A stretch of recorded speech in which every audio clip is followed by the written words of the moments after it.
अस्सलाम वालेकुम guys, welcome back to MBBS zone. आज का हमारा टॉपिक है मिसकैरेज। तो सबसे पहले हम मिसकैरेज की डेफिनेशन पे आ जाते हैं कि मिसकैरेज और दो हमारे पास टर्म्स होती हैं, मिसकैरेज और अबॉर्शन, एंड दोनों टर्म्स बहुत ज़्यादा कंफ्यूज की जाती हैं। मिसकैरेज जो होता है वो होता है कि आपकी जो प्रेगनेंसी है वो टर्मिनेट हो जाए 24 वीक से पहले, ठीक है, और स्पॉन्टेनियस टर्मिनेशन हो, उसको हम कहते हैं मिसकैरेज। जो हम खुद से करते हैं, जो यानी डॉक्टर्स खुद से करवाते हैं या करते हैं, जो इंड्यूस्ड होती है, उसको हम कहते हैं अबॉर्शन। तो 24 वीक से पहले कोई भी स्पॉन्टेनियस टर्मिनेशन हो प्रेगनेंसी की, that is termed as miscarriage. But अगर इंड्यूस्ड हो तो उसको हम अबॉर्शन कहते हैं। या फिर जो हमारे पास जो फीटल वेट है वो 500 ग्राम से कम हो, ठीक है, जो फीटल वेट है वो हमारे पास 500 ग्राम से कम हो, तब भी हम उसको मिसकैरेज कहते हैं। लेकिन पाकिस्तान में जो WHO की डेफिनेशन है उसके अकॉर्डिंग ये 24 वीक्स वाली टर्म ही है। अब फिर हम बात करते हैं इसकी इंसिडेंस पे। अच्छा, मिसकैरेज का जो इंसिडेंस है ना वो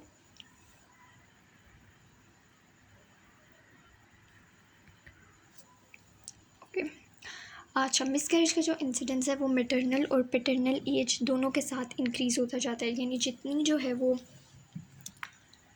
पेरेंट्स की एज ज़्यादा होती जाएगी, हाँ, जितनी जो है पेरेंट्स की एज ज़्यादा होती जाएगी, इतना जो है वो इंसिडेंस मिसकैरेज होने का जो इंसिडेंस है वो भी ज़्यादा होता जाएगा।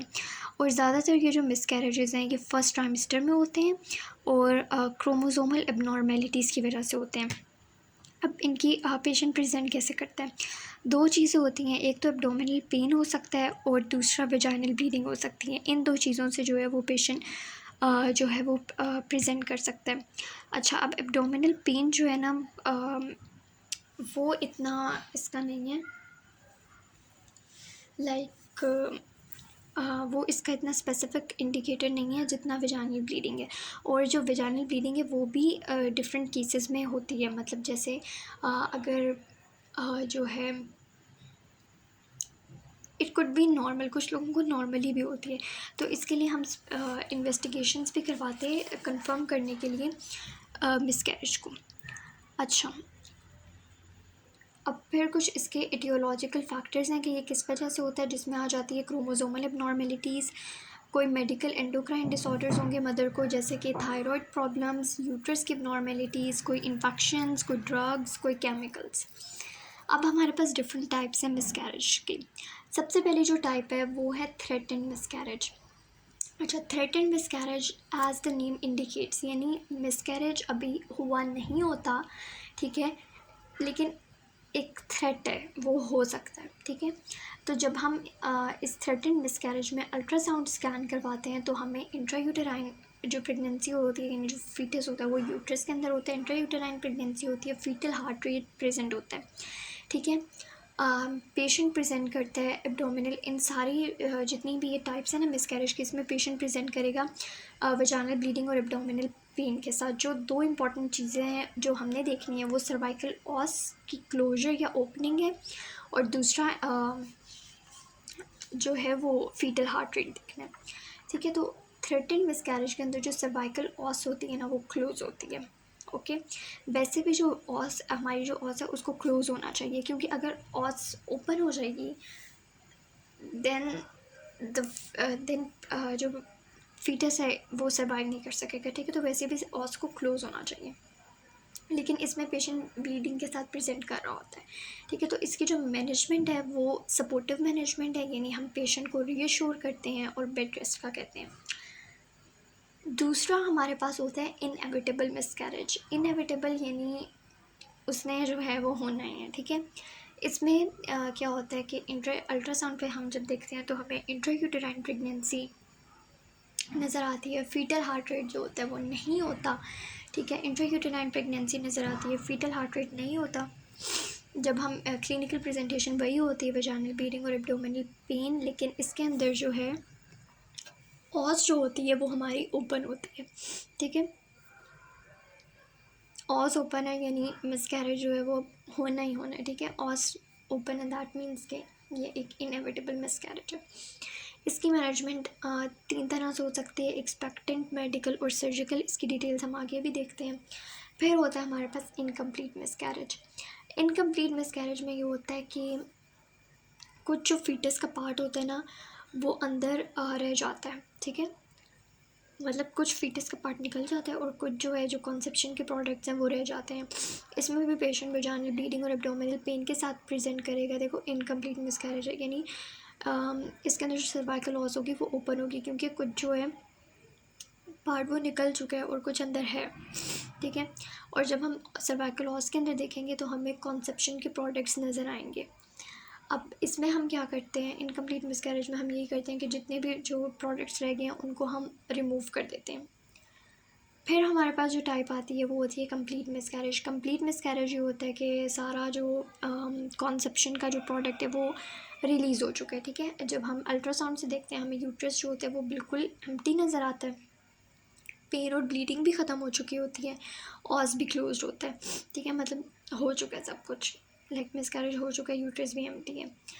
फिर हम अल्ट्रासाउंड करके ना देख लेते हैं कि कुछ बाकी रिमेन तो कुछ नहीं रह गया और इसकी मैनेजमेंट सपोर्टिव है। फिर हमारे पास आता है मिस्ड मिसकैरेज। अच्छा, मिस्ड मिसकैरेज में क्या होता है कि एम्ब्रियो जो होता है ना वो मर चुका होता है, ठीक है। फीटल हार्ट रेट जब हम अल्ट्रासाउंड पे देखते हैं, इंट्रायूटेराइन प्रेगनेंसी होती है, फीटल हार्ट रेट हमें नहीं सुनाई देता, ठीक है। एम्ब्रियो मर चुका होता है लेकिन वो एक्सपेल नहीं होता, ठीक है, बॉडी जो है वो उसको एक्सपेल नहीं करती, ठीक है। तो ये कंप्लीट और मिसकैरेज में ना ये डिफरेंस है कि कंप्लीट मिसकैरेज के अंदर यूट्रस एम्प्टी होता है, वो निकल चुका होता है, लेकिन मिसकैरेज के अंदर ये होता है कि एम्ब्रियो जो होता है वो मर चुका होता है लेकिन अंदर ही होता है, बॉडी के अंदर ही प्रेजेंट होता है, अभी बॉडी उसको एक्सपेल नहीं करती, ठीक है। और कोई इसकी क्लिनिकल प्रेजेंटेशन भी कोई नहीं होती है, पेन और ब्लीडिंग वगैरह कुछ भी नहीं हो रहा होता।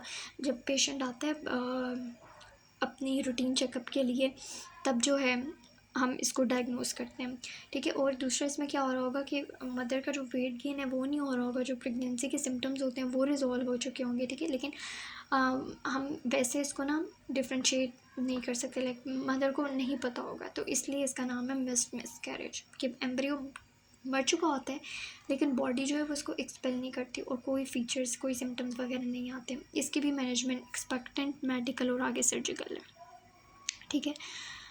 अच्छा, फिर हमारे पास इन्वेस्टिगेशंस आ जाती हैं। इन्वेस्टिगेशंस में जो है सबसे पहले अगर पेशेंट की हालत देखते हैं, ठीक है। अगर तो पेशेंट अनस्टेबल है तो हम EBC करते हैं, ठीक है, ABC करते हैं, एब्डोमिनल और पेल्विक एग्जामिनेशन करते हैं, और इसके अलावा जो है ट्रांस एब्डोमिनल या ट्रांस वेजाइनल अल्ट्रासाउंड करते हैं, ब्लड CP करवाते हैं, ब्लड चेक करते हैं, हीमोग्लोबिन चेक करते हैं, ठीक है। और अगर तो ऑपरेशन करना हो तो ब्लड का क्रॉस मैच वगैरह ये सब करवाते हैं। फिर आ जाती है हमारी मैनेजमेंट। अब 3 तरह की हमारी मैनेजमेंट होती है, एक एक्सपेक्टेंट होती है, एक मेडिकल होती है और एक सर्जिकल होती है। अच्छा, जो एक्सपेक्टेंट मैनेजमेंट है ना वो हम करते हैं जब हमारे पास स्पॉन्टेनियस मिसकैरेज हो, पेन भी नहीं हो रहा, ब्लीडिंग भी नहीं हो रही और सब कुछ निकल चुका है, ठीक है। तो इसमें बस हम अल्ट्रासाउंड वगैरह से एक दफ़ा करके चेक कर लेते हैं, ठीक है। और बस और उसके बाद ना 3 वीक्स के बाद हम जो है वो यूरिन प्रेगनेंसी टेस्ट करवाते हैं और पेशेंट को सर्जरी वगैरह के लिए तब करते हैं कि अगर वो पॉजिटिव आए, ठीक है। एक्सपेक्टेंट मैनेजमेंट में इतना कुछ खास नहीं है। फिर आती है हमारे पास मेडिकल मैनेजमेंट। मेडिकल मैनेजमेंट में ये होता है कि हम वुमेन को ना घर पे ही कुछ मेडिसिन दे देते हैं, जिससे ये भी डिपेंड करता है डिफरेंट कंडीशंस पे। इसमें हम किस कंडीशन में सर्जरी, अगर ऑब्वियसली पेशेंट की हालत बहुत ज़्यादा अनस्टेबल है तो हम उसको सर्जरी करेंगे, वरना ये मेडिकल मैनेजमेंट होती है। इसमें हम प्रोस्टाग्लैंडिन E दे देते हैं, प्रोस्टाग्लैंडिन E का एक एनालॉग होता है मीज़ोप्रोस्टोल, ये दे देते हैं, ठीक है। इसके कुछ साइड इफ़ेक्ट्स होते हैं जिसमें पेन होता है और नोज़िया होता है और डायरिया होता है। उसके लिए हम पेन रिलीफ और एंटी एनर्जेसिक्स कुछ दे देते हैं और एंटीएमेटिक्स दे देते हैं। फिर हमारे पास आती है सर्जिकल मैनेजमेंट। सर्जिकल मैनेजमेंट हम तब करते हैं अगर पेशेंट बहुत ज़्यादा ब्लीड कर रही हो, अनस्टेबल हो, ठीक है, तो फिर हम ये करते हैं और इसमें हम मैनुअल वैक्यूम एस्पायरेशन करते हैं और सर्जरी से पहले हम पेशेंट को ना मीज़ोप्रोस्टोल दे देते हैं ताकि उसका जो सर्विक्स है वो राइप हो जाए और जो सर्विक्स है वो डायलेट हो सके, ठीक है। लेकिन सर्जरी के कुछ रिस्क्स होते हैं जिसमें आ जाता है कि यूट्रस परफोरेट हो सकता है, आपका जो रेक्टम है वो परफोरेट हो सकते हैं, पेल्विक इन्फेक्शन हो सकता है, सर्वाइकल ट्रॉमा हो सकता है, सर्वाइकल इनकॉम्पिटेंस हो सकती हैं। अब जो जिन लोगों का मिसकैरेज होता है ऑब्वियसली वो इमोशनली भी अनस्टेबल हो चुके होते हैं, तो उनके लिए जो है हमें उनकी काउंसलिंग भी करनी होती है, ठीक है। That is also very important. फिर हमारे पास एक टॉपिक आ जाता है रिकरेंट मिसकैरेज का। ओके, सो रिकरेंट मिसकैरेज ये होता है कि 3 से ज़्यादा कंसेक्टिव प्रेगनेंसीज़ का लॉस हो जाना, ठीक है। अब इसके भी कुछ रिस्क फैक्टर्स हैं। एक तो ये आ जाता है कि जो पेरेंट्स की एज है वो ज़्यादा है, फिर क्रोमोसोमल ट्रांसलोकेशंस हुई हैं, कोई जो मदर का यूट्रस है उसके स्ट्रक्चर में कोई एबनॉर्मेलिटीज़ हैं, और फिर एक आ जाता है anti phospholipid syndrome. Anti phospholipid syndrome में ये होता है कि कुछ ना एंटीबॉडीज़ बन जाती हैं। ये एक ऑटोइम्यून डिसऑर्डर है जिसमें ना एंटीबॉडीज़ बन जाती हैं और जो हमारा ब्लड होता है ना वो क्लॉट होने लग जाता है, ठीक है। तो ये ज़्यादातर जो रिकरेंट मिसकैरेजेस होते हैं ना उसमें ये एंटी फॉस्फोलिपिड सिंड्रोम ही एक कॉज है। अब फिर रिकरेंट मिसकैरेज जब होता है तो हम उसमें इन्वेस्टिगेशंस करवाते हैं, इमेजिंग करवाते हैं, अल्ट्रासाउंड जिसमें हम सारा जो है एब्डोमिनल और पेल्विक स्ट्रक्चर देखते हैं मदर का। एंटी फॉस्फोलिपिड सिंड्रोम के लिए स्क्रीनिंग करवाते हैं, एंटी फॉस्फोलिपिड एंटीबॉडीज़ देखते हैं कहीं वो तो नहीं प्रेजेंट।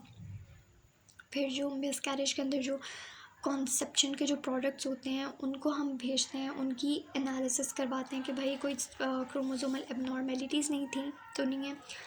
अगर जो है एंटी फॉस्फोलिपिड सिंड्रोम होना तो इसके लिए तो हम पेशेंट को एस्पिरिन या लो डोज हेपरिन जो है वो दे सकते हैं, ठीक है। यूट्रस की अगर कोई एबनॉर्मेलिटीज़ हैं, कंजेनिटल एबनॉर्मेलिटीज़ हैं और वो ठीक हो सकती हैं तो हम उनको ऑपरेट करके ठीक कर देते हैं। इसके अलावा जो है कुछ पेशेंट्स के अंदर नॉर्मल इन्वेस्टिगेशंस जो जितनी भी हम इन्वेस्टिगेशंस करवाते हैं वो नॉर्मल आती हैं, फिर उनको हम साइकोलॉजिकल सपोर्ट देते हैं, उनको हम रीअश्योर करते हैं कि नहीं everything is all right and it will happen when the time will come, ठीक है। तो that's it for today's topic. Please like my channel, like my video, subscribe my channel. Subscribe my channel, like my video, and if you have any query you can ask it in comment section. Thank you so much. Allah Hafiz.